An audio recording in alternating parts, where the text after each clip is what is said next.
সবাই সেহরিতে ভাত খায়, আমি সেহরিতে চা খাই।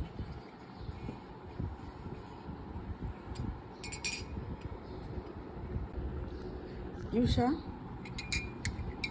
এই সেহরির সময় চা খাও? খাইবা চা?